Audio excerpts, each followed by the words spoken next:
तो जी ये है हमारे गाइड जो अगले 7-8 दिन हमारे साथ भूटान में रहने वाले हैं और जिनके साथ हम पूरा भूटान एक्सप्लोर करेंगे। और आज भाई फीस वहाँ पे करनी है तो सारा कुछ कैश में ही करना पड़ेगा भूटान में, क्योंकि कोई भी कार्ड वगैरह नहीं चलता है। एंड सबसे मेन डिफरेंस है भाई शोर शराबा नहीं है यहाँ, देख रहे हो, मतलब लोग जा रहे हैं गाड़ी चला रहे हैं प्यार से, बड़ा अपना ना कोई ओवरटेकिंग का सिस्टम ना कोई अपना हॉर्न बजाने का सिस्टम। यानी इंडिया में 1 TB है 1,85,000 का और यहाँ मिल रहा है खाली 1,52,000 का, तो 30,000 रुपये सीधा बच जाते भाई। सोचो 2 आईफोन के बदले आप भूटान घूम सकते हो पूरा। देखो भाई लोगों में लिटरली कितना ज्यादा पेशेंस है, कोई हॉर्न नहीं बजा रहा कि जल्दी करो जल्दी करो, सब अपना आराम से वेट कर करके जा रहे हैं। 1,00,000 रुपए पे करने पड़े हमें अपनी स्कॉर्पियन की एंट्री के लिए सिर्फ भूटान में, फिर उसके बाद रहना खाना ये सब अलग है भाई, डीजल अलग डलवाओ, सिर्फ एंट्री की 1,00,000 रुपए है। पर ऐसे आप पब्लिक प्लेसेस में कहीं भी लगाओगे सब पेड है भाई यूरोप की तरह, क्योंकि यहाँ वो ये जमीन कम है और टूरिस्ट अगर आ रहे हैं तो गाड़ियों में आ रहे हैं तो उनको पार्किंग तो चाहिए भैया। और एक चीज और भाई, पूरे भूटान में ना कहीं पे भी कोई भी ट्रैफिक सिग्नल या रेड लाइट नहीं है।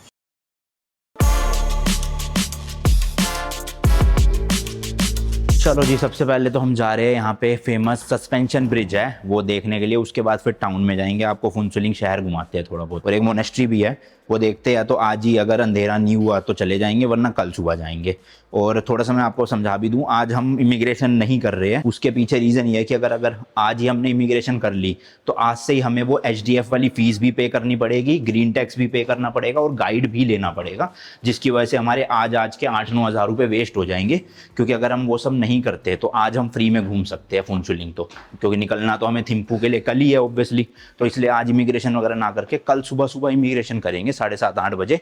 आप वो देखोगे इसी व्लॉग में ही सारा कुछ, बट उसके बाद फिर हम थिम्पू के लिए निकलेंगे। तो अभी चलते हैं, फिलहाल आपको फुनसुलिंग को घुमाता हूँ थोड़ा सा। बाकी भूटान में नंबर प्लेट भाई कुछ इस तरह से होती है, रेड कलर की नंबर प्लेट है और ऊपर से फिर इस तरह से लिखा है BP, मतलब भूटान, आगे 1 फिर E और उसके बाद 4 डिजिट का नंबर। अच्छा, ये BP जो है ना इसकी फुल फॉर्म है भूटान प्राइवेट, यानी ये प्राइवेट व्हीकल है, टैक्सी नंबर नहीं है ये। टैक्सी नंबर में क्या लिखा होता है वो भी दिखाऊंगा जब मिलेगी। BT Bhutan taxi. अच्छा, ये BP 1 है, तो 1 कहाँ का है ये? 1 हो गया थिम्पू का। थिम्पू का है। 2 कहाँ का है? 2 हो गया फुनसुलिंग। फुनसुलिंग का। पारो का क्या है?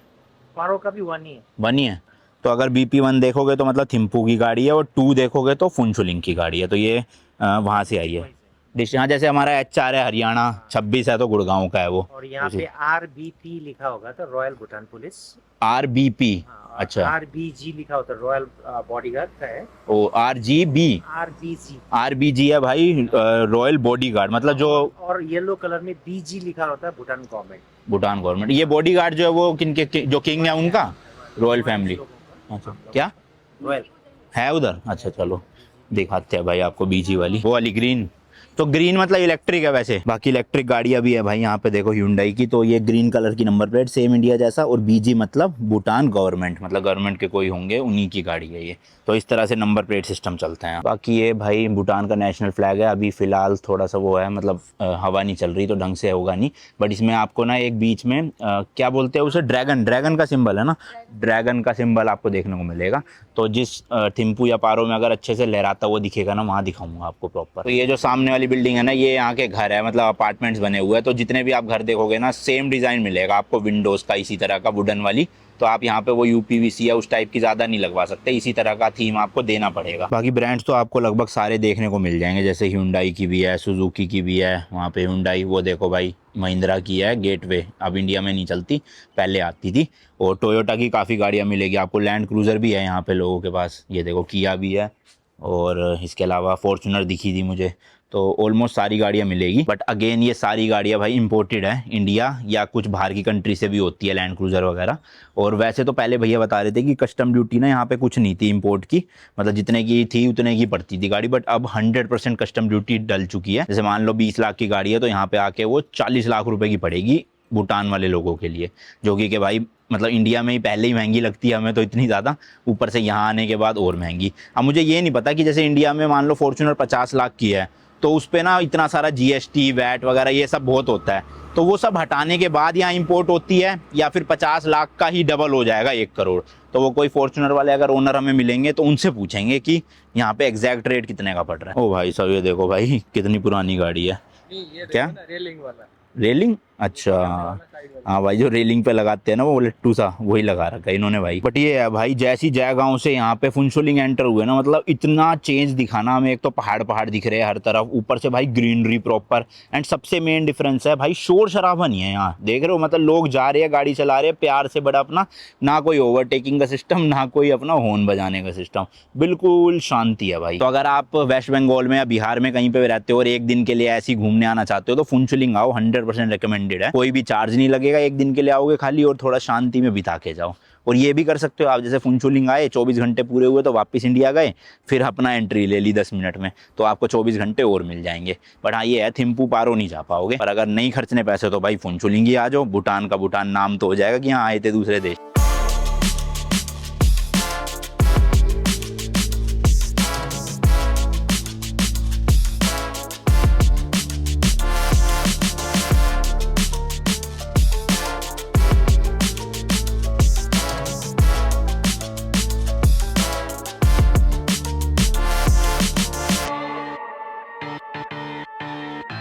तो भाई ये जो आप सामने ब्रिज देख रहे हो, यहाँ पे आए हैं हम, सस्पेंशन ब्रिज। और इस ब्रिज को क्रॉस करते ही ना फिर आपको परमिट की जरूरत है जाने के लिए, क्योंकि वो सामची डिस्ट्रिक्ट शुरू हो जाता है। इस ब्रिज का क्या नाम था? यहाँ पे ये आमाचू ब्रिज। आमाचू। तो ये भाई मतलब विजिटिंग साइट है, आप यहाँ आ सकते हो। इधर ही लगा लूँ? चलो भाई, पार्किंग यहाँ करनी पड़ेगी। तो ये जो बड़ा वाला ब्रिज है ना, जिसमें से भाई ऐसे रोड सी निकल रही है, ये तो है गाड़ियों के लिए उस तरफ जाने के लिए। बट जो एक्चुअल में फेमस सस्पेंशन ब्रिज है वो है ये वाला, जिसपे देखो झंडे लगे हुए काफ़ी सारे। तो इसमें से लोग पहले यूज़ किया करते थे ऐसे इधर से उधर जाने के लिए। तो समझ लो ये पुराना ब्रिज है, अभी हम यहीं जाने वाले हैं। और ये वाला जो है इधर, ये नया ब्रिज है। इससे उधर फिर अलाउड नहीं है, आपको वो परमिट वगैरह दिखाना पड़ेगा, और गाइड का भी साथ में होना जरूरी है। देखो यहाँ भी लिखा हुआ है ना, notice, all foreigners are requested to present their identity / travel documents and immigration permits at the immigration check point. तो यानी इससे इधर इधर आप कहीं भी घूमो, कोई चेकिंग नहीं है 24 घंटे तक। लेकिन इस ब्रिज को क्रॉस करते ही वहाँ पे फिर पुलिस वुलिस होंगी, इमिग्रेशन काउंटर होंगे, वो चेक करेंगे आपको, तभी आगे जाने देंगे। तो चलो हम चलते हैं सस्पेंशन ब्रिज पे। फिलहाल फीस वगैरह तो नहीं है ना यहाँ पे कुछ? तो भैया ऐसी नॉर्मल है, आपको कोई पैसे देने की जरूरत नहीं है, अपना नॉर्मली एंटर करो। तो देखो इस तरह के भाई फ्लैग्स लगा रखे हैं यहाँ पर। इंडिया में भी आप जाओगे ना, स्पीति लद्दाख, वहाँ पे भी गाड़ियों के लिए मिलते हैं। तो मैं खरीदूंगा यहाँ से एक और लगाऊंगा अपनी गाड़ी में मस्त सा। आ जाओ, लेट्स गो भाई। ये है जी, क्या ये? आप खड़े हो जाओ। अच्छा खड़े, ये मतलब फोटो पॉइंट है। तो भाई ये है यहाँ का फोटो पॉइंट, यहाँ से फोटो लेते हैं। तो भैया बता रहे हैं जब ये वाला बड़ा ब्रिज नहीं था ना यहाँ पे, तो सिर्फ पैदल वाले लोग ही जा सकते थे, या साइकिल बाइक ला देते होंगे ना। पर अगर आपको गाड़ी को उधर से इधर या इधर से उधर ले जाना, तो भाई उसी तरफ से इंडिया होते हुए आना पड़ता था अंदर, तो वो काफी लंबा रूट था। बट इस ब्रिज के बाद सही हो गया सिस्टम। राफ्टिंग भी होती है यहाँ पे? हाँ होती है, राफ्टिंग भी होती है भाई। तो सस्पेंशन ब्रिज का मतलब जिनको नहीं पता, थोड़ा सा एक्सप्लेन कर देता हूँ। ये आप नीचे भी देखोगे ना स्ट्रक्चर भाई, ये पूरा मेटल का बना हुआ है, और साइडों में देखोगे तो इस तरह की ये जाली वाली लगा रखी होती है सेफ्टी के लिए। और ये जो पूरे ब्रिज का लोड है ना भाई, इन मोटी मोटी लोहे की तारों पे जो है वो एक तरह से आया हुआ है, जिसकी वजह से जब आप थोड़ा आगे जाते जाओगे ना ब्रिज में और हल्का हल्का उछलोगे, तो ब्रिज भी ना आपके साथ साथ ऐसे ऐसे झूलेगा थोड़ा थोड़ा। तो चलने में जिनको भाई वर्टिगो या कुछ ऐसी बीमारी होती है, जिनको चक्कर से आते रहते हैं, तो उनको लिए तो सेफ़ नहीं है यहाँ पे। बट वैसे नॉर्मली आप जाओगे तो सेफ़ रहता है, ऐसे जल्दी से टूटता नहीं है। क्योंकि ये देखो यहाँ पे भी पूरे बक्कल वक्कल मोटे भाई लगा रखे हैं। और ये जो रोड है, मतलब रस्सी है ना, ये देखो उधर, ये ऐसे इस तरह से ज़मीन में ठोक रखा है ये पूरा हिस्सा, तो इसी में बंधा हुआ है भाई ये। तो ओवरऑल काफ़ी सेफ है, मतलब होंगे यहाँ पे 25 से 30 लोग होंगे पूरे ब्रिज के ऊपर। तो देख लो इतने लोगों का भी वजन आराम से झेल लिया है। अब चलते हैं भाई, आ जाओ। वैसे इन ब्रिज के ना हादसे होते रहते हैं कई जगहों पे, मैंने वीडियोस देखी है भाई, कि ब्रिज टूट जाता है या झूल जाता है, बट बहुत कम चांसेस होते हैं, वो ऐसा नहीं कि होगा ही होगा। झंडे ही झंडे लगा रखे भाई दोनों तरफ, मस्त एकदम। ओ भाई हिल रहा है मस्त सही बात है, आ जाओ आ जाओ, क्या बात है भाई। तो जैसे जैसे हम बीच में जाते जा रहे हैं ना, ज़्यादा मूवमेंट हो रही है इसकी। और ऐसे ना ब्रिज जो है वो झूला पड़ा है, मतलब वहाँ से उठा हुआ है, सेंटर से डाउन है, और फिर वहाँ से फिर उठ गया है। तो ऐसे सी बन रहा है, सी शेप। Let's go. हैं? मोबाइल बचा के रखो। हाँ यार, मोबाइल गिर सकता है, मोबाइल संभाल के पकड़ना पड़ेगा, क्योंकि गैप है ना नीचे थोड़े थोड़े।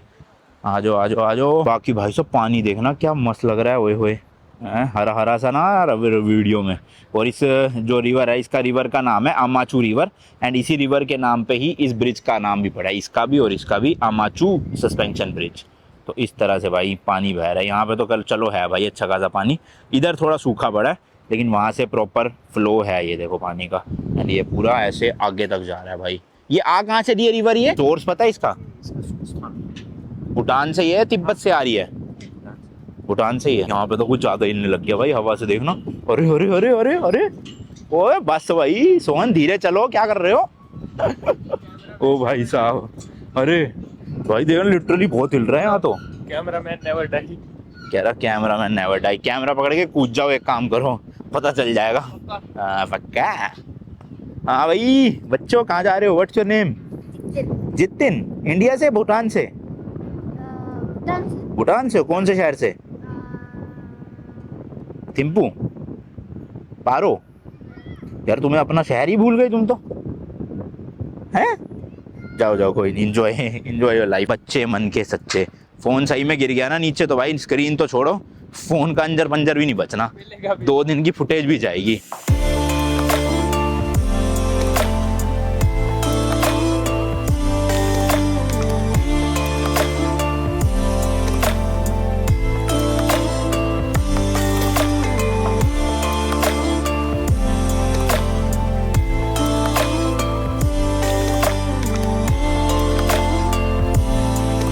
चलो जी आ गए हैं हम दूसरी तरफ। अब इसी ब्रिज से नहीं जाएंगे, नए वाले ब्रिज से चलेंगे अपनी जगह पे। तो ये है भाई देखो चेक पोस्ट, यहाँ लिखा भी हुआ है भूटान, रॉयल भूटान पुलिस। यहाँ पे चेकिंग वेकिंग होती है आपकी। तो ये है जी वो गाड़ी वाला ब्रिज, मतलब डबल लेन है यहाँ पे, तो एक गाड़ी जा भी सकती है, साथ साथ आ भी सकती है। और ये साइकिलिंग या पैदल वालों के लिए बना दिया, तो सही है। ये थोड़ी लेटेस्ट कंस्ट्रक्शन है बढ़िया वाली, और वो पहले काम चला हुआ वाले ब्रिज थे, मतलब थोड़े समझ रहे हो ना। एक बात और पता चली भाई, पूरे भूटान में कहीं भी ड्रोन शॉट्स लेना अलाउड ही नहीं है, मतलब अलाउड सेफ्टी पर्पज से नहीं, बट इनकी एक ना ऑर्गेनाइजेशन है जो परमिट देती है ड्रोन्स के लिए, और वो परमिट बहुत महंगे होते हैं, मतलब जो फिल्म इंडस्ट्री है वही अफोर्ड कर सकती है। एज अ यूट्यूबर हम अफोर्ड नहीं कर सकते कि खाली 5-10 मिनट के ड्रोन शॉट्स के लिए इतने रुपए दे दिए फालतू में, है ना। तो इसलिए भाई मुझे तो लगा था हम उड़ा पाएंगे ड्रोन, बट भैया ने बताया कि अलाउड ही नहीं है पूरे भूटान में। चलो कोई नहीं, कोशिश करेंगे आपको अपने मोबाइल के फ्रेम से ही शॉट्स दिखाने की। सोहन तो जा रहा है भाई सस्पेंशन ब्रिज पे से, और हम जा रहे हैं इस वाले ब्रिज पे से। भाई सब जो लोग ऐसे हिली एरिया में साइकिलिंग कर लेते हैं ना, सैल्यूट है भाई। हमारे तो शहरों में ही ऐसे सांस चढ़ जाती है साइकिलिंग करते टाइम, और ये लोग ऐसे चढ़ाई वाले एरियाओं में भी साइकिलिंग कर लेते हैं बढ़िया एकदम। पर ये तो होता है भाई, जो पहाड़ी लोग होते हैं ना उनके अंदर का स्टैमिना अलग ही लेवल होता है, क्योंकि वो ज़्यादातर अपने घरों के आसपास भी पैदल ही ट्रैवल करते हैं, अप डाउन, तो और साइकिलिंग भी यूज़ करते हैं काफ़ी ज़्यादा। अब तो खैर इंडिया में जो पहाड़ी इलाके भी है, रिमोट एरिया, वहाँ पे भी गवर्नमेंट ने अच्छी सड़कें बना दी है, तो इसलिए गाड़ियाँ वाड़ियाँ चलने लगी। बट आज से कुछ साल पहले भाई बहुत से ऐसे एरियाज़ होते थे जहाँ पे गाड़ी तो छोड़ो बाइक तक का एक्सेस नहीं होता था, तो लोग ज़्यादातर पैदल या साइकिलिंग पे ही डिपेंडेंट रहते थे। बाकी अब चलते हैं गाड़ी को लेके मेन सिटी सेंटर में फुनचुलिंग के, वहाँ पे थोड़ा बहुत एक्सप्लोर करेंगे और कुछ खाना पीना भी खा लेंगे, प्लस भैया चले जाएंगे वहाँ से जगहों के लिए। बाकी थैंक यू सो मच भैया, इतनी हेल्प कर दी आपने, बढ़िया लगा काफ़ी। वापसी में मिलेंगे आपसे, है ना। और बाकी कल हमारे साथ गाइड मिल जाएंगे सुबह सुबह, तो आगे की जितनी भी 7-8 दिन की जर्नी है भूटान की, वो हमारे गाइड के साथ होंगी, उनसे मिलवाएंगे अच्छे से, प्लस वो इन्फॉर्मेशन भी बहुत देंगे हमें भूटान के बारे में, ठीक है जी। तो अच्छे से इन्फॉर्मेटिव व्लॉग्स होने वाले हैं। चलो बैठ, तो चलो आ रहे वाला होगा वो। तो बाकी एक फूड ट्रक ना यहाँ पे भी है, आप कुछ खाना पीना चाहो तो यहाँ से भी खा सकते हो। बट ये है भाई अब सर्दियों में ना 5 बजे ही करेक्ट अंधेरा शुरू हो जाता है, तो अब दिन ना शुरू ज़्यादा जल्दी करने पड़ेंगे, तभी अच्छे से ज़्यादा एक्सप्लोर कर पाएंगे। अगर निकलेंगे ही 10-11 बजे तो भाई फिर पूरे शाम ही जल्दी हो जाती है, अंधेरा हो जाता है, तो एक्सप्लोर नहीं कर पाते हैं। अब कोशिश ये रहेगी 7-8 बजे उठ के मैक्स टू मैक्स 8:30-9 बजे कट लिया करे होटल से। कल तो खैर जल्दी उठना पड़ेगा, इमिग्रेशन करनी है, तो 7 बजे उठ जाएंगे कल, और सारा प्रोसेस निपटा के फिर होटल वापस आके नहा धो लेंगे।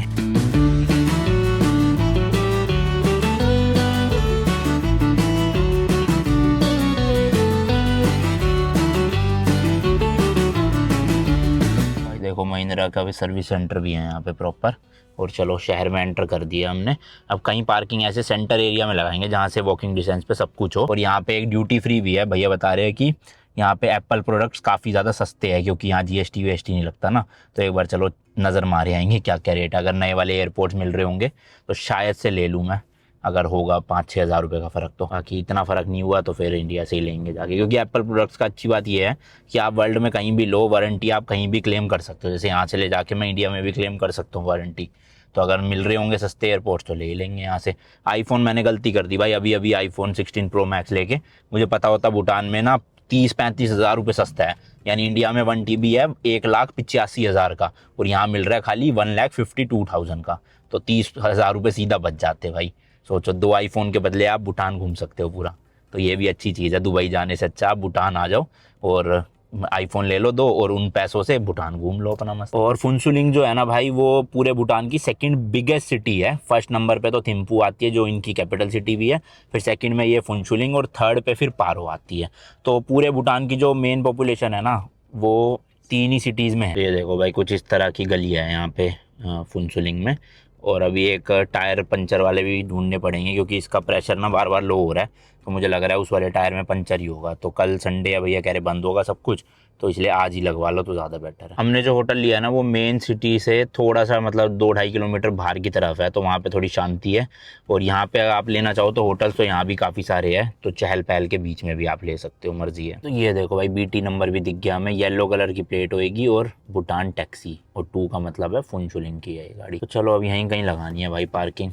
ये भीड़ लग रही है थोड़ी सी, जैसी दिखेगी कहीं पे भी साइड में पार्किंग। और ये भाई पार्किंग ये वाली फ्री है या पेड है? ये भी ये सब पेड है भाई। भूटान में ना पार्किंग आपको नहीं मिलेगी फ्री, होटलों की पार्किंग है वो अलग बात है, पर ऐसे आप पब्लिक प्लेसेस में कहीं भी लगाओगे सब पेड है भाई, यूरोप की तरह। क्योंकि यहाँ वो ये ज़मीन कम है, और टूरिस्ट अगर आ रहे हैं तो गाड़ियों में आ रहे हैं तो उनको पार्किंग तो चाहिए भैया, तो इसलिए उनको पे करके ही फिर पार्किंग करनी पड़ेगी। तो अभी हम जहाँ लगाएंगे उसमें कितना रुपये क्या है यहाँ का चार्ज वार्ज पता है कुछ? यहाँ पे शायद मेरे ख्याल से हाफ एन आवर का ना 5-10 मिनट्स का 20 रुपीज़ है, ऐसे कुछ है। 10 मिनट्स का 20 रुपीज़। तो वो फिर उसी हिसाब से कैलकुलेट करते हो, मतलब 1 घंटे का लगभग 120 रुपये हो गए भाई। तो अगर आप 2-3 घंटे रुक रहे हो तो समझ लो 300-350 रुपये पार्किंग के देने पड़ेंगे। चलो भाई पार्किंग स्पॉट मिल गई है, थोड़ा आगे लाके रिवर्स में लगानी पड़ेगी गाड़ी। आप हैदराबाद से हो? नहीं हम तो बस लगा दूं? ठीक है जी चलो। HR हरियाणा का है, हरियाणा की गाड़ी है।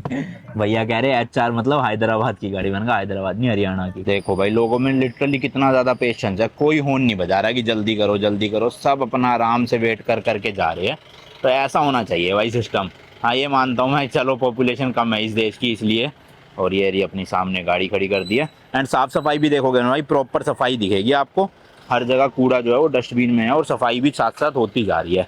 तो ये थोड़े बहुत जो आपको गुटकों के निशान दिख रहे हैं वो तो अलग बात है, बट वैसे ओवरऑल काफ़ी सफाई है पूरे देश में। तो ये जो आप पार्क देख रहे हो ना सामने, ये समझ लो यहाँ का स्क्वायर है, क्योंकि यहाँ मोनेस्ट्री भी है। मोनेस्ट्री अभी थोड़ा रात में जाएंगे, लाइटें वाइटें जल जाएगी ना जब मस्त वहाँ पे, तो इसी के आसपास ये पूरे फुनचुलिंग का मार्केट बसी हुई है। ये देखो भाई इस तरह की मशीनें भी है, टेडी बियर लेने हो आपको अगर, तो अभी भैया हमें दिखा रहे हैं पहले यहाँ का ड्यूटी फ्री, वहाँ पे भी आप चीज़ें ले सकते हो काफ़ी सस्ते में। जैसे किसी को वाइन वगैरह लेनी है, विस्की लेनी है, हमें तो वो नहीं लेना, बट हम परफ्यूम वगैरह शायद ले ले, तो ये ड्यूटी फ्री है यहाँ का। कितने बजे तक खुलता है ये? शायद आपका बंद होने वाला 5-5:30 बजे तक। चलो अभी हम ये देख लेते हैं, पर कुछ भी ना ले नहीं पाएंगे, वो ले जब पाएंगे जब यहाँ पे वो HDF बनेगा हमारा ना, तो कल बनेगा वो सुबह, उसके बाद हम खरीद सकते हैं, तो वापसी में खरीद लेंगे, बट अभी वैसे ही चक्कर लगा लेंगे। ठीक है तो हम चलते हैं फिर करते हैं ना। और मोबाइल वगैरह देखना हो तो उधर पे टाशी मोबाइल, वहाँ हाँ। पे भी मोबाइल। तो चलो भैया तो जा चुके हैं, उनको काम भी था और पूरे दिन से वो बेचारे हमारे साथ ही थे, तो मैंने कहा आप ठीक है जाओ कोई बात नहीं, हम घूम लेंगे।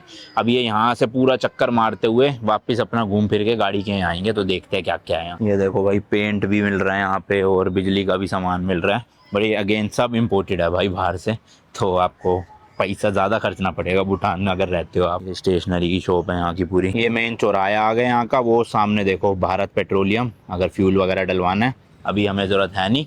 एक ये सामने होटल बताया भैया ने, यहाँ पे कह रहे अच्छा इंडियन खाना मिलता है, और अगर आपको इंडियन खाना खाना है ना तो ये है सामने एशियन होटल फूड, ऊपर है ये, तो यहाँ प्रॉपर इंडियन खाना है भाई। तो नॉन वेज ना, हाँ ये प्योर वेज है भाई। तो अगर किसी को जैन फूड भी खाना है ना तो वो भी यहाँ पे मिल जाएगा। भाई साहब आसमान देखो वहाँ पूरा ऑरेंजिश सा हो रहा है, देख रहे हो सनसेट हो रहा है भाई मस्त एकदम। और एक चीज़ और भाई, पूरे भूटान में ना कहीं पे भी कोई भी ट्रैफिक सिग्नल या रेड लाइट नहीं है। हाँ पुलिस वाले ज़रूर मिलेंगे, बट रेड लाइट आपको नहीं मिलेगी। तो जितनी भी आप ये गाड़ियाँ देख रहे हो ना भाई, सब अंडरस्टैंडिंग के बेसिस पे ही चल रही है, कि अगर मान लो कोई पेडेस्ट्रियन खड़ा है जिसको रोड क्रॉस करनी है, तो गाड़ी वाला लिटरली खुद से रोक देगा, ताकि आप पहले रोड पार कर पाओ, क्योंकि ऑब्वियसली भाई जब रेड लाइट नहीं है यहाँ पे तो फिर सिस्टम कैसे होगा, तो इसलिए ड्राइवर्स को खुद ही ध्यान रखना पड़ता है। बट एज अ पेडिस्ट्रियन आपको भी ये ध्यान रखना पड़ेगा कि जहाँ जहाँ पे ये जेब्रा क्रॉसिंग बनी है ना, सिर्फ आप वहीं से ही रोड क्रॉस कर सकते हो। ये नहीं कि मैं मतलब इंडिया की तरह यहाँ से चलता फिरता रोड क्रॉस कर रहा हूँ मस्ती में। तो यहाँ से अगर मान लो मुझे वहाँ जाना है तो मैं यहाँ से मतलब यहाँ से डायरेक्ट वहाँ नहीं जा सकता, पहले मुझे यहाँ से यहाँ जाना पड़ेगा, फिर चल के वहाँ से यूँ क्रॉस करना पड़ेगा, समझ रहे हो ना। तो ये थोड़ा सा हाँ इंडियंस के लिए लगेगा ज़्यादा चलने का, बट ऑब्वियसली भाई जिस कंट्री में आप हो उसी कंट्री के रूल्स फॉलो करने चाहिए। अब देखते हैं कि गाड़ी वाले ना रोकते हैं या नहीं रोकते। ठीक है ट्रैवल, चलो चेक करते हैं। तो ये देखो भाई गाड़ी आ रही है, मैं अपना चलता रहूँगा, गाड़ी वाले खुद से ही रोक देंगे। देख रहे हो, ये सिस्टम है भाई। यहाँ जितना भी ट्रैफिक लग रहा हो पर गाड़ी वाले वेट करेंगे जब तक बंदे क्रॉस ना कर जाए। ये रहा वो बैंक जो मैंने आपको उस वक्त गाड़ी में बैठे बैठे दिखाया था। एंड यहाँ भी देखो भाई इंपोर्ट हाउसेस काफ़ी है, मतलब इंपोर्टेड चीज़ें मिलती है ना क्योंकि सारी। और ये पूरे के पूरे भाई रूफ टॉप, सेंट्रल होटल, काफ़ी सारे कैफ़ेज और होटल्स आपको यहाँ मिल जाएंगे जगह जगह पे। और ये है भाई वो टर्मिनल जहाँ से सोहन निकला था, मतलब पेडिस्ट्रियन वाला लिखा है ना पेडिस्ट्रियन टर्मिनल। तो यहाँ से आप एंट्री लोगे भूटान के अंदर जब इंडिया से आओगे। और मैंने गाड़ी वाला आपको दिखाई दिया था कि जहाँ से है, तो मतलब एंट्री भी यहीं से है और एग्जिट भी यहीं से ही है अगर आपको वापस इंडिया जाना। तो इस तरह का ये पूरा देख रहे हो कैसा बना हुआ है भाई गेट, मस्त एकदम है ना, रापचिक। तो उस तरफ से गाड़ी आती है उस गेट से और इस वाले टर्मिनल से बंदे आते हैं।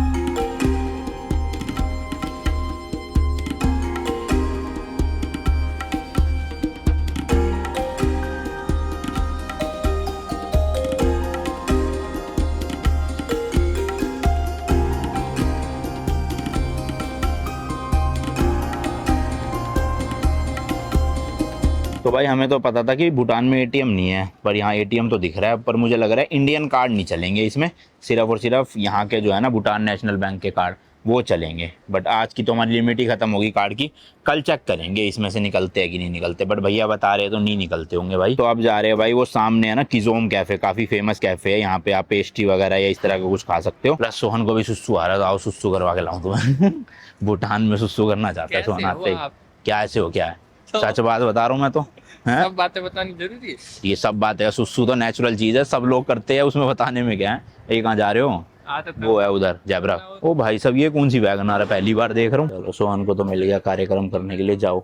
अच्छा है यार, ट्रेडिशनल सा बना रखा है बड़ा। ये देखो सिटिंग भी अच्छी है और यहीं से भाई देखो बाहर का व्यू आ रहा है मस्त, खाते खाते देखो ऊपर से। तो भाई जी यहाँ पे लिया हमने एक छोटा पिज्ज़ा, एक मैंने स्ट्रॉबेरी शेक और इसने लिया मैंगो शेक।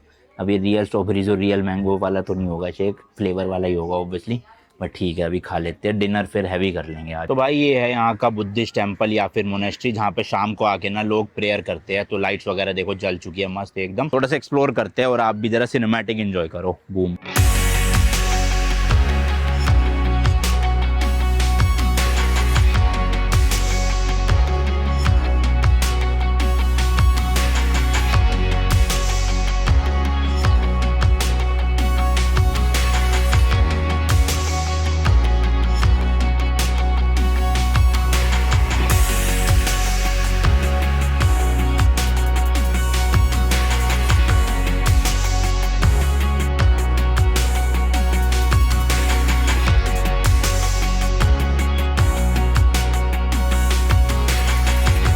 तो ये होते हैं भाई बुद्धिस्ट कल्चर में प्रेयर व्हील्स, इनको घुमा के ऐसे प्रेयर की जाती है।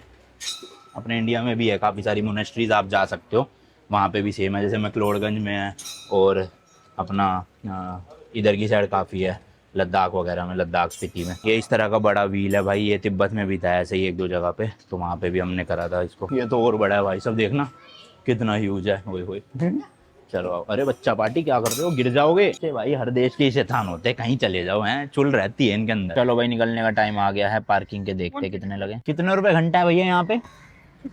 50 रुपीज घंटा है। ओ तेरी, ठीक है तो भाई 150 रुपये बन गए टोटल। ओके ठीक है। अच्छा 50 रुपीज पर आवर ना, सही है फिर तो भाई। तो अभी फिलहाल भाई होटल जा रहे हैं और आज जल्दी सो जाएंगे क्योंकि कल दिन की शुरुआत जल्दी करनी है, मतलब इमिग्रेशन वगैरह करवाना है। तो सुबह कंटिन्यू करते हैं व्लॉग। The next morning. चलो जी, हमारे गाइड जो है वो रिसेप्शन पे आ चुके हैं। अभी हम नहाए धोए नहीं है, बस ऐसे ही उठ के चल दिए हैं, 8 बजे अभी सुबह के। तो आके वापस से ब्रेकफास्ट भी करेंगे, फ्रेश भी होंगे, कपड़े चेंज करके नहा धो के सूट केस उठा के फिर आगे निकलेंगे थिम्पू के लिए, जो आप नेक्स्ट व्लॉग में देखोगे। अभी फिलहाल वापस चलते हैं बॉर्डर की तरफ और इमिग्रेशन वगैरह कर लेते हैं चल के, और वो जो भी SDF और ग्रीन टैक्स वगैरह भरना है वो सब। और भाई कल रात को हुई है तगड़ी वाली बारिश, तो ये देखो गाड़ी भी पूरी भीगी पड़ी है एंड साथ ही साथ में ठंड भी बढ़ गई है। तो चलो अब आपको ना मैं हमारे गाइड से मिलवा देता हूँ एक बार। तो जी ये है हमारे गाइड जो अगले 7-8 दिन हमारे साथ भूटान में रहने वाले हैं और जिनके साथ हम पूरा भूटान एक्सप्लोर करेंगे। So can you give your introduction? Okay, thank you so much.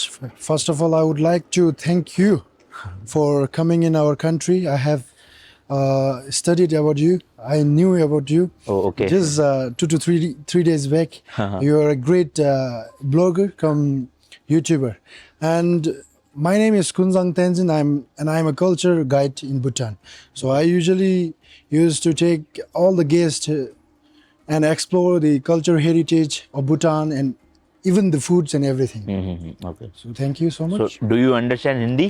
Yeah, I understand Hindi and I speak a little bit also. Okay okay, तो भाई अब आगे की जर्नी करेंगे इन्हीं के साथ ही मेनली। और आइटनरी में हमारी है एक थिम्पू, पारो और पुनाखा, और एक और जगह है वैली करके कुछ, उसका नाम मेरे को याद नहीं आ रहा, तो वो मैं बताऊंगा एक बार जब जाएंगे हम। फिलहाल अभी चलते हैं बॉर्डर पे और वहाँ पे सारे डॉक्यूमेंट्स सबमिट करके अपना बनवा लेते हैं। कितनी देर लगेगी total? It won't even take 30 to 40 minutes to do all the procedures. ठीक है, तो अभी सुबह जल्दी जाने का रीज़न यही था क्योंकि आज संडे है तो भीड़ भी होगी और शायद 1 बजे तक ही होती है वर्किंग, तो हमने सोचा सुबह सुबह जल्दी निपट जाएंगे, फिर होटल वापस आके बाकी के काम निपटा लेंगे। So let's go. Let's go, sir. चलो जी। कल था भाई 27-28 डिग्री टेम्परेचर और आज देखो बारिश होते ही 16 डिग्री पे पहुंच गया, एकदम से ठंड हो गई। और आज भाई फीस वहाँ पे करनी है तो सारा कुछ कैश में ही करना पड़ेगा भूटान में, क्योंकि कोई भी कार्ड वगैरह नहीं चलता है। तो हम ऑलरेडी बॉर्डर से ही कैश का अरेंजमेंट करके आए थे, क्योंकि SDF है हमारी 2400 इंटू में 7, 2400 मतलब 1200 दोनों के, और 7 दिन के लिए है। और इसके अलावा ग्रीन टैक्स भरना है 4500 रुपीज़ इंटू 7। तो ये 2 फीस वहाँ पे अभी पे करनी है, लगभग मेरे ख्याल से 45 या 50 हज़ार रुपये तो यही बनेंगे हमारे। तो वो सब कैश में पे करना पड़ेगा आज। पहले SDF बनेगा ना, पहले SDF बनाएंगे भाई। पहले इमिग्रेशन होगा, स्टैंप लगेगा मेरे पासपोर्ट पे, और इसके लिए एक कागज सा बनेगा, उस पर स्टैंप लगेगा। देन इमिग्रेशन के बाद हम SDF बनवाने जाएंगे। देन फिर SDF के बाद ग्रीन टैक्स होगा, और उसके बाद हम फिर ड्यूटी फ्री से भी कुछ भी ले सकते हैं एक बार SDF बन जाए। बट अभी हम आज शॉपिंग नहीं करेंगे, वापसी के टाइम पे शॉपिंग कर लेंगे, अभी फ़ायदा नहीं लेके घूमने का। तो भाई यहाँ पे आए हैं हम इस वाली बिल्डिंग पे, यहाँ पे I guess immigration and documents होंगे, और पार्किंग मिल गई है यहीं पे, अंदर ही लगा दी हमने। चलो प्रोसेस निपटाते हैं, अंदर तो शायद शूट करना अलाउड नहीं होगा, तो होने के बाद आपको बताता हूँ क्या रहा सब कुछ। पहले तो घुसते ही देखो यहाँ पे SDF के लिए ना ये टोकन लेना पड़ता है, तो हमने टोकन ले लिया और खाली पड़ा है भाई अंदर, तो भीड़ नहीं है तो जल्दी निपट जाएगा। भाई देखो इस तरह के काउंटर बने हुए हैं, यहाँ पर जो है वो सारा प्रोसेस हो रहा है। वो गाइड मेरे और सोहन हो रहा, तो अभी पहले सोहन की बारी है, फिर मेरी बारी आएगी। तो चलो जी, SDF की फीस भर दी है, डॉक्यूमेंट भी बन गया है, मेरे पासपोर्ट पे स्टैंप लग गया। दिखाता हूँ मैं कैसा एंट्री परमिट है यहाँ का, एंट्री परमिट या वीज़ा जो भी आप कहना चाहो समझ लो, और SDF दिखाता हूँ वो कैसा लगता है। तो ये देखो भाई इस तरह के 2 स्टैंप है, एक एंट्री स्टैंप है और एक इनका परमिट का स्टैंप है, जो कि वैलिड है 29/12 तक।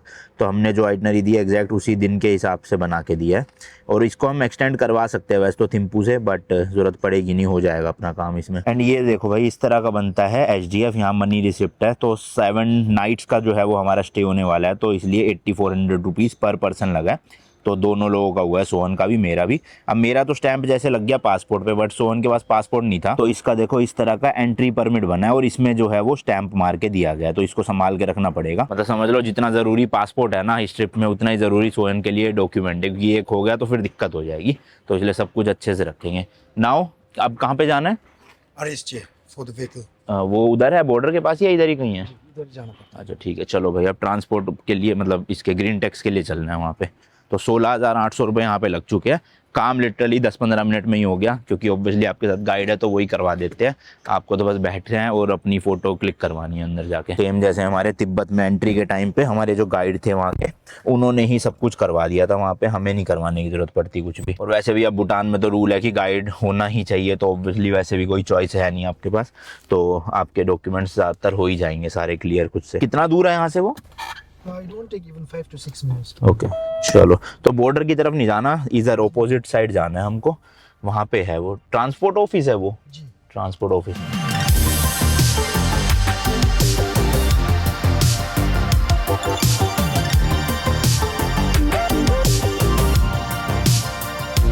तो जी ये है यहाँ का रोड एंड ट्रांसपोर्ट डिपार्टमेंट। तो यहाँ से हमारा जो है वो बनेगा, क्या बोलते हैं, रोड एंड ट्रांसपोर्ट ना, Road Safety Transport Authority. Road safety transport authority. तो यहाँ से जो है अपना ग्रीन टैक्स कटेगा, पे करना है। और यहाँ पे ना आप देखोगे कि जितने भी पार्किंग स्पॉट्स है ना, हर जगह पे प्रॉपर मार्किंग करी हुई है भाई, ऐसे नहीं कि मार्किंग मिट गई हो। ये देखो हर एक जगह पे प्रॉपर मार्किंग है, और मार्किंग के अकॉर्डिंग ही आपको अपनी गाड़ी लगानी है। तो ये है जी सामने बिल्डिंग, आरटीओ डिपार्टमेंट कह सकते हो, हमारे जैसे इंडिया में होता है, तो वहीं पे ही ग्रीन टैक्स कटेगा। तो भाई यहाँ तो बस भी यहीं से चल रही है, ऐसे लग रहा है जैसे बस स्टैंड भी यही हो, बाहर खड़ी हुई है बस। पता नहीं, हम तो खैर पब्लिक ट्रांसपोर्ट यूज़ कर नहीं सकते, गाइड होते हैं हमारे साथ, क्योंकि या तो हमें अपनी गाड़ी लानी पड़ेगी या फिर गाड़ी प्राइवेट हायर करनी पड़ेगी। यहाँ की बसेस वगैरह में अब आप घूम नहीं सकते हो, वो सिर्फ लोकल लोगों के लिए एक तरह से। अब साइड चलो जी ऊपर चलते हैं। तो ये देख लो भाई, डॉक्यूमेंट्स की लिस्ट लगी हुई है यहाँ पे, जो मैं आपको ऑलरेडी बता चुका हूँ। और ये देखो NY से आपका बिना हेलमेट के चालान कट गया 750 रुपये, मतलब NU मतलब इंडिया के भी सेम ही है। और इनवाइस आपका तो दारू पी के चला रहे थे, 1750 रुपये का कट गया।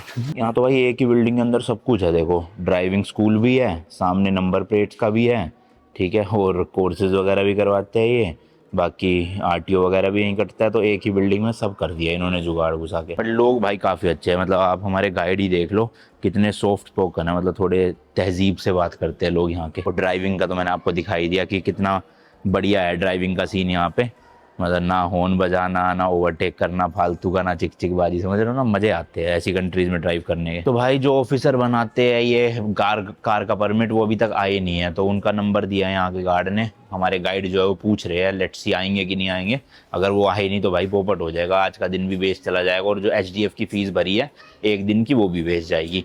बाकी एक और चीज़ पता चली, यहाँ पे जो मोबाइल नंबर है ना भाई, उसका कोड है +975, और जो मोबाइल डिजिट्स है ना वो सिर्फ 8 डिजिट ही है भाई। उसके वजह से अपने इंडिया में क्या है +91, उसके बाद 10 डिजिट का नंबर होता है सबका, पर यहाँ पे भाई +957 तो कोड है 3 डिजिट का, और उसके बाद 8 डिजिट ही सिर्फ नंबर है यहाँ का। तो पॉपुलेशन कम है ना, मतलब 10 लाख से भी कम लोग रहते हैं पूरे भूटान में, तो इसलिए इन्होंने 8 डिजिट के नंबर चूज कर लिए, क्योंकि सबका काम हो जाएगा। अपने इंडिया में पॉपुलेशन इतनी है, सिम कार्ड भी इतने हैं, इसलिए 10 डिजिट भी अब मुझे लग रहा है कम पड़ने वाली है। एंड भाई जैसे अपने हरियाणा में या हिमाचल रोडवेज अलग अलग स्टेट की रोडवेज होती है, उसी तरह से ये है भूटान ट्रांसपोर्ट सर्विस, यानी भूटान रोडवेज।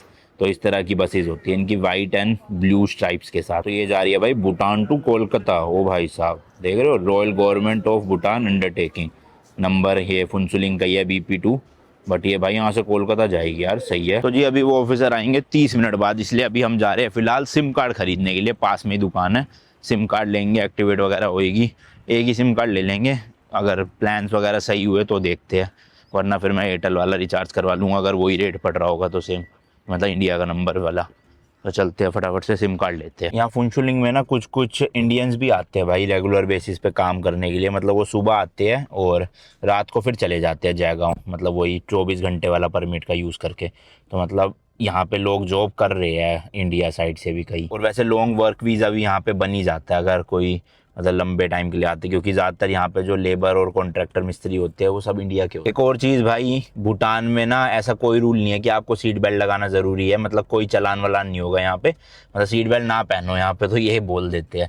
और इंडिया में भी शायद होता है कि हिल स्टेशन पे ऐसे ना कंपलसरी नहीं होता सीट बेल्ट लगाना, क्योंकि इन केस ऑफ कुछ एक्सीडेंट होता है या गाड़ी खाई में जा रही होती है, तो फटाफट से आप सीट बेल्ट ऊपर ना फटाफट से आप सीट बेल्ट खोल के कूद सकते हो गाड़ी से, तो शायद इसलिए, कंफर्म नहीं हूँ मैं। बाकी भूटान का रूल ये है कि ज़रूरी नहीं है सीट बेल्ट लगाना, बट हम स्टिल लगा रहे हैं भाई, क्योंकि एक तो हमारी गाड़ी टी बहुत बोलती है, तो उससे अच्छा तो लगा के ही रखें। तो भाई अभी पता चला, हमारे गाइड ने बताया कि यहाँ पे PNB बैंक है, तो उन बैंक के ATM में आप इंडिया के किसी भी कार्ड से पैसे निकाल सकते हो। बताओ, हम तो फालतू में परेशान हो रहे थे, बट उस कार्ड में इंटरनेशनल यूजेज आपको एक्टिवेट करनी पड़ेगी अपनी ऐप में जाके, जो ईजी होता है भाई, हो जाता है। और गाइड बता रहे हैं कि पारो और दूसरा थिम्पू जैसे बड़े शहरों में तो कार्ड मशीन में भी आपका कार्ड चल जाएगा अगर इंटरनेशनल ट्रांजेक्शन होना है, तो फिर तो सही है, हमें कोई दिक्कत नहीं है, मेरे में तो ऑन ही रहती है हमेशा। तो कहीं पे इन केस कैश नहीं हो पाया पूरा तो पे कर सकते हैं हम। तो जी ये है देखो प्रीपेड डेटा प्लान्स। अब इसमें ये वीकली भी है, डेली भी है, मंथली भी है। मुझे प्लान तो लग रहा है सही 1099 मतलब 1100 रुपये में 42 GB मिल जाएगा एक महीने के लिए। हालांकि एक महीने का तो नहीं मुझे चाहिए, पर डेटा ज़्यादा चाहिए, तो ये 42 GB वाला ही प्लान मेरे को लग रहा है सूटेबल है। क्योंकि वीकली में तो सारे देखो 1 GB 2 GB 4 GB 8 GB, फिर ये 22 GB भी है 700 रुपये में, और 27 GB भी है 800 रुपये में। तो उससे बेटर है 1099 मतलब 1100 में 42 GB एक बार में ही ले लेता हूँ। नॉर्मल भाई ग्रोसरी स्टोर पे सिम कार्ड मिल जाती है और साथ में दारू भी मिल जाती है देखो विस्की, तो सब कुछ मिल जाता है। मतलब यहाँ लाइसेंस की जरूरत नहीं पड़ती विस्की के लिए। हाँ पड़ती है सर। तो इन्होंने मतलब सबने ले रखा होता है लाइसेंस। ओके, तो यहाँ पे भाई लेना पड़ेगा। For your kind information, earlier we have like bar, just bar. Okay, वहीं पे मिलती थी खाली। For now, the government has revised the rules and regulations. Now we don't have the bar system. But Okay. if you want to own the liquors and everything, you have to have different license restaurant okay, combined with that. यहाँ पे जो imported wine and whisky है वो सस्ती है ना शायद से, जो बाहर से इम्पोर्ट होती है। तो पर पर्सन कितना अलाउड है यहाँ से ले जाना? 2 बोतल। 2 bottles per person. तो अगर आप 2 लोग हो 3 लोग हो तो उस हिसाब से इंटू 2 करके बोतल इंडिया ले जा सकते हो। काफ़ी सस्ती पड़ेगी मैंने सुना है ये। और देखो सामान तो सब मिल जाएगा आपको जो जो इंडिया में मिलता है, मैगी और बाकी नूडल्स, ये देखो अचार वगैरह, प्रिंगल्स, बट ये सब का सब इम्पोर्टेड है भाई। यहाँ पे कुछ भी मैन्युफैक्चरिंग नहीं है, तो लिटरली मतलब हो सकता है यहाँ पे प्राइजेस डबल हो। ये मैगी कितने की है? 10 वाली यहाँ पे 10 की है। अच्छा सेम ही है, तो सेम ही मिल रही है भाई मैगी तो, जो इंडिया में 10 की है। ये देखो MRP तो यहाँ भी 10 ही है।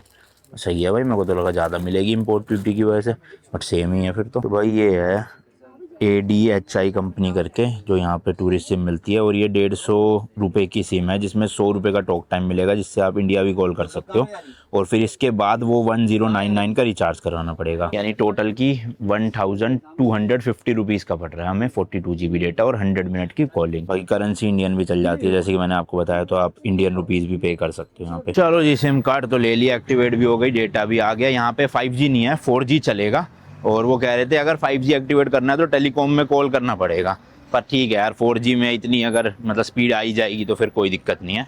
और मैंने डेटा ज़्यादा इसलिए डलवा लिया, कभी कभी भाई कुछ अर्जेंट फाइल भेजनी पड़ती है व्हाट्सएप पे या ड्राइव पे किसी ब्रांड को, और वाईफाई होता नहीं है उस टाइम पे, तो कम से कम 40 GB फ़ोन में होगा तो वो उसके काम आ जाएगा। यूट्यूब वगैरह नहीं देखूंगा इससे, मतलब वाईफाई होटल में तो मिल ही जाएगा, रास्ते में अवॉइड करूँगा देखना ये चीज़ें, बस गूगल मैप के काम आ जाया करेगा ये। और दूसरा अपना किसी को कुछ फाइल भेजनी हो तो उसके काम आ जाएगा।